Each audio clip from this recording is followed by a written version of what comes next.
Vous savez, ce texte tout à l'heure que je donnais, la Bible dit que Dieu soutient toutes choses par sa parole.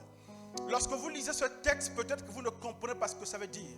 Mais les scientifiques nous apprennent que le globe terrestre, la terre, est recouverte à 3/4 par l'eau.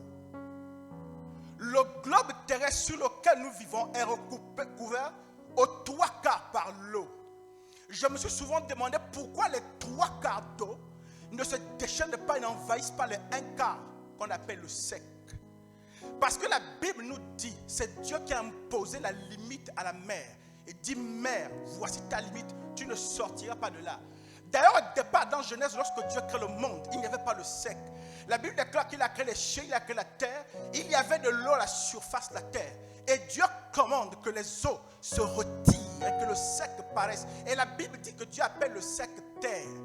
Donc en fait, c'est la parole de Dieu qui est devenue un décret. Je suis impressionné lorsque je vois le globe terrestre en suspension dans l'air.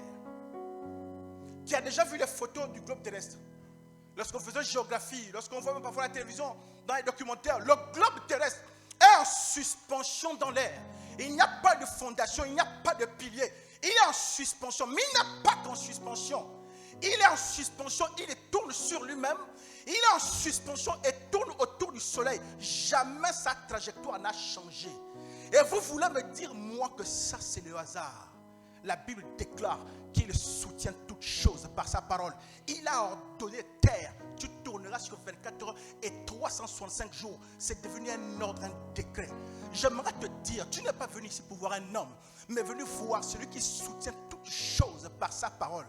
La Bible dit qu'il appelle ce qui n'existe pas comme si ça existe. C'est-à-dire que lorsqu'il leur donne et commande quelque chose, cette chose vient à l'existence. Alléluia.